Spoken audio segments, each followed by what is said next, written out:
स्वाभिमानी शेतकरी संघटनेचे नेते आणि खासदार राजू शेट्टी आणि सदाभाऊ खोत यांच्यातला दुरावा आज विधिमंडळाच्या अधिवेशनाच्या आवारातही पाहायला मिळाला। स्वाभिमानी संघटनेच्या वतीने कांदा आणि डाळ उत्पादकांच्या व्यथा मांडण्यासाठी आंदोलनाचं आयोजन करण्यात आलं। या आंदोलनात स्वाभिमानीचे अध्यक्ष आणि खासदार राजू शेट्टी अग्रभागी होते, मात्र त्याच वेळी दुसरीकडे सदाभाऊ या आंदोलनात सहभागी झाले नव्हते। इतकंच नाही तर सदाभाऊ सरकारच्या कामामध्ये व्यस्त असून त्यांना या आंदोलनासंदर्भात माहिती नव्हती असं खुद्द राजू शेट्टींनी सांगत या दोघांमधली दरी रुंदावल्याच्या शक्यतेला खत पाणीच घातलं। दरम्यान विधान भवनाच्या प्रवेशद्वाराजवळ खासदार राजू शेट्टी आणि कार्यकर्त्यांनी कांदा आणि तूर डाळ रस्त्यावरती टाकत आंदोलन केलं। यानंतर शेट्टींसह कार्यकर्त्यांना पोलिसांनी ताब्यात घेतलं। सरकारने शेतकऱ्यांचा विश्वास पूर्णपणे गमावल्याचा आरोप यावेळी राजू शेट्टी यांनी केला।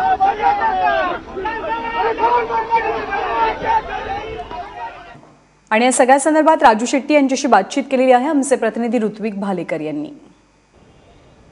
आज अर्थसंकल्पीय अधिवेशनाचा दुसरा दिवस आणि विरोधकांकडून खरं तर अपेक्षा होती आक्रमक होण्याची, परंतु सत्तेत सहभागी असलेल्या स्वाभिमानी शेतकरी संघटनेचे अध्यक्ष राजू शेट्टी स्वतः खासदार आज आक्रमक झाले आणि त्यांनी कांदा आणि तूर डाळ याला हमीभाव मिळावा, शेतकऱ्यांना न्याय मिळावा यासाठी अतिशय आक्रमक असं आंदोलन विधान भवनाबाहेर केलं।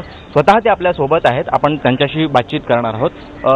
सर, ज्या पद्धतीनं आज आपण आक्रमक झालात, तुमचा मंत्री आहे सहभागी या सगळ्या मंत्रिमंडळात, तुम्ही धोरणात्मकरित्या त्यांच्याशी चर्चा करू शकत होता आणि ज्या मागण्या आहेत त्या सरकारपर्यंत पोहोचू शकत होता, परंतु ही वेळ काय येते आपल्यावर?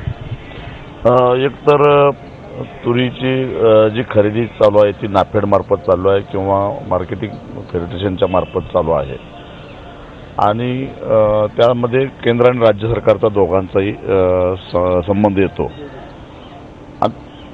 त्या ठिकाणी शेतकऱ्यांना जो त्रास होतोय तो त्रास आम्हाला चांगला माहिती आहे।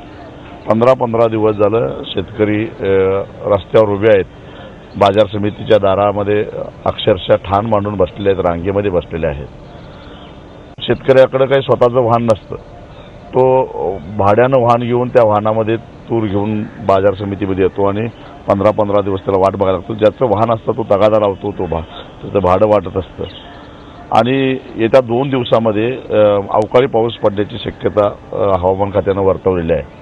अशा परिस्थितीमध्ये जर पाऊस पडला तर या सगळ्या शेतकऱ्यांचा जो तूर आहे तो भिजून जाणार आहे आणि ज्या पद्धतीनं यंत्रणा काम करायला पाहिजे ती काम करताना दिसत नाही आहे। अनेक ठिकाणी खरेदी बंद आहे का तर बारदाना नाही। साधी गोष्ट आहे की जर तुमच्याकडे बारदाना नसेल तर शेतकऱ्यांचा बारदाना आहे तो स्वीकारा, कारण शेतकरी काही लूजमध्ये तूर आणत नाही ट्रॉलीमध्ये भरून, त्याच्याकडे काही ना काही बारदाणे थोडं कमी प्रतीचा असेल परंतु आहे त्या बारदाण्यासहित स्वीकारा किंवा आहे त्या बारदाण्यासहित वजन करून तूर ताब्यात घ्या आणि तुमच्याकडून ज्यावेळी बारदाना उपलब्ध होईल त्यामध्ये त्या तूर भरून रिकामी बारदाना 15 दिवसांना शेतकऱ्याला जर परत दिली तर शेतकऱ्याचं काही तक्रार असायचं कारण नाही। केवळ सरकारकडे बारदाना नाही म्हणून शेतकऱ्याला 15 दिवस बाजार समितीच्या दारामध्ये ताटकळत ठेवणं ही काही गोष्ट बरोबर नाही आहे आणि मग यासाठी सरकारचे डोळे उघडावेत। मग केंद्र सरकार असेल, राज्य सरकार असेल आणि तातडीनं तूर खरेदी चालू करावी यासाठी आम्हाला आंदोलन करावं लागलं। दुसरी गोष्ट याच्यामध्ये सगळ्यात जास्त त्रास कोणाला होतो? जो अतिशय छोटा शेतकरी आहे, लहान शेतकरी आहे, ज्याच्याकडे 3 क्विंटल 4 क्विंटल 5 क्विंटल तूर आहे, त्या बिचाऱ्याची अवस्था अतिशय वाईट होते आणि मग इथं 15 दिवस 4 क्विंटलसाठी बाजार समितीच्या दारात राहण्यापेक्षा मग खाजगी व्यापारी एखादा 3800 रुपयानं 4000 रुपयानं तूर खरेदी करतो तर त्याला द्यावं आणि त्याला ती तूर विकण्याची मजबुरी त्याच्यावर होते आणि शिवाय तोच व्यापारी कुणाचा तरी सातबारा घेऊन सरकारी खरेदी केंद्रावर ती तूर विकतो।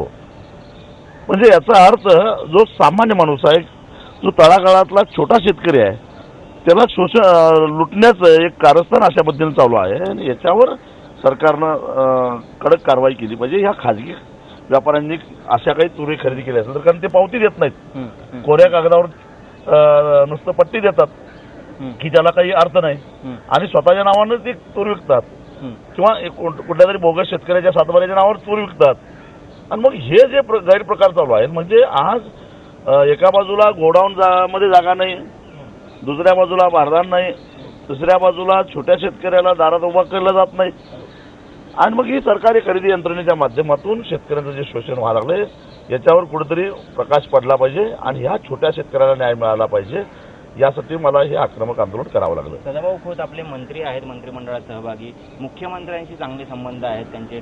कुठेतरी या सगळ्या मागण्या घेऊन मुख्यमंत्र्यांच्या दरबारी मागणी करून काहीतरी धोरणात्मक निर्णय सभागृह सुरू आहे, सभागृहात या सगळ्या गोष्टींची चर्चा झाली पाहिजे. ज्या अपेक्षांनी, ज्या अटीशर्ती घेऊन तुम्ही सत्तेत सहभागी झाला होतात, कुठेतरी ते शेतकऱ्यांना आजचे दिन येत नाही आहेत असं दिसतंय तुम्हाला? एक लक्षात घ्या, पणन राज्यमंत्री म्हणून सदाभाऊ सातत्यानं अधिकाऱ्यांना आदेश देत आहेत, प्रशासनाला सांगतायत, परंतु ऐकून न ऐकल्यासारखं अधिकारी सुद्धा करतात. या अधिकाऱ्यांना माहिती नव्हतं का ही तूर अचानक बाजारामध्ये आलेली नाही आहे? लक्षात ठेवा, तुरीचा पेरा कधी झाला? जुलैमध्ये झाला, जूनमध्ये झाला, जुलैमध्ये झाला. तुरीला चांगलं पीक आलेलं आहे हे कधी लक्षात आलं? ऑक्टोबर नोव्हेंबरमध्ये आलं. आणि मग आता कापणी कधी झाली? जानेवारीमध्ये झाली. काही अजून व्हायला लागलेले आहे. म्हणजे याचा अर्थ 2-2.5 महिन्यापूर्वीच तुम्हाला माहिती होतं की मोठ्या प्रमाणामध्ये तूर बाजारामध्ये येणार आहे आणि बाजारपेठेचा साधा नियम आहे की अचानक बाजारपेठेमध्ये जर आवक वाढली तर दर पडतात किंवा व्यापारी साखळी करून दर पाडतात आणि शेतकऱ्याला लुटतात. हे जग जाहीर आहे. याचा अर्थ सरकार कुठेतरी गंभीर नाही आणि मग म्हणूनच प्रशासनानं वेळीच दखल घेऊन आधीच गोडाऊन किती खाली आहेत, आपली कॅपॅसिटी किती आहेत, असं आहे का की देशामध्ये किंवा राज्यामध्ये जे काही गोडाऊन तूर कुठल्या 3-4 राज्यामध्ये आहे आणि ह्या 3-4 राज्यामध्ये जे गोडाऊन आहेत मग संपूर्ण महाराष्ट्रावर तूर आहे का? नाही. पश्चिम महाराष्ट्रातला दुष्काळी पट्टा मराठवाडा, पश्चिम विदर्भ आणि खानदेश या भागातच तूर आहे. पण याशिवाय महाराष्ट्रामध्ये जी वेगवेगळी गोडाऊन आहेत ज्या रिकामे पेटलेले आहेत, मग ती FCIचे असतील, मार्केटिंग फेडरेशनचे असतील किंवा खाजगी असतील, ती ताब्यात घेऊन तिथं तूर ठेवण्याचा निर्णय कधी झाला? काल परवा झाला.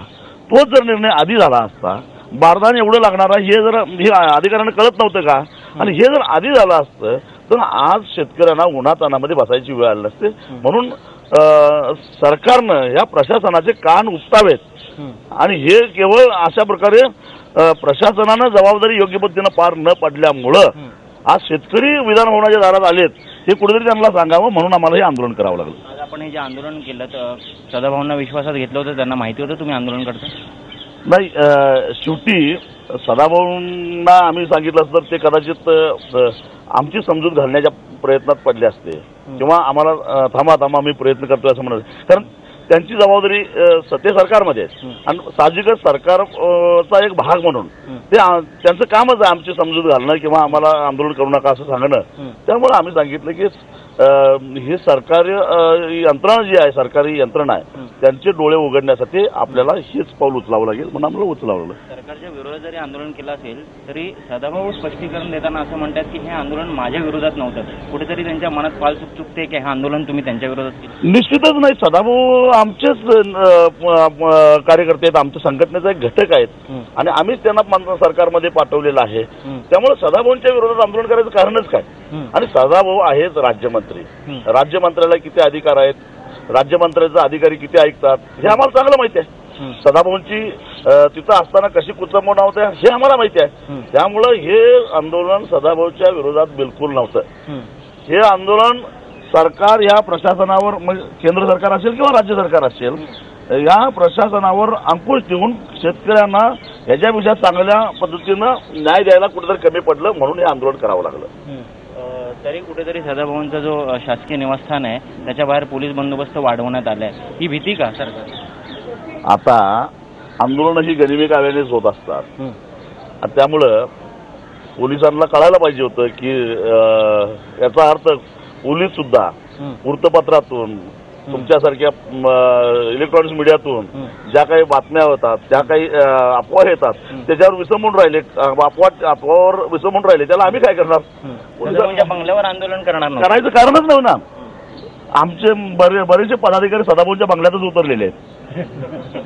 तर मला सांगा, आता तुम्ही आक्रमक पवित्रा घेतलेलं आंदोलन केलं, कुचंबणा होते तुमच्या मंत्र्यांची हेही तुम्ही सांगताय, तरीही जर मागण्या पूर्ण होत नसतील पुढचं पाऊल काय असेल स्वाभिमानी शेतकरी संघटना? आम्ही काय पाऊल उचलतो ते लगेच हळूहळू कळेलच ना. आता सुरुवात आहे. नंतर काय होणार आहे ते हळूहळू टप्प्याटप्प्यानं सांगूच ना आम्ही. सदाभाऊंची कुसंबना होते म्हणतात, तुमची मागण्या पूर्ण होत नाहीत. सदाभाऊंना मंत्रिमंडळात पुन्हा बोलवून घेण्याचा काही विचार आहे? ते ज्या त्यावेळी बघू. आता सध्या तरी आमच्या डोक्यात असला काही विषय नाही आहे. तर राजू शेट्टींनी हे आंदोलन केलं, परंतु सदाभाऊ खोतांसंदर्भात त्यांना प्रश्न विचारला तेव्हा त्यांनी काहीतरी वेगळंच उत्तर दिलं. त्यामुळे दोघांमधली दरी रुंदावतीये हे स्पष्ट आहे.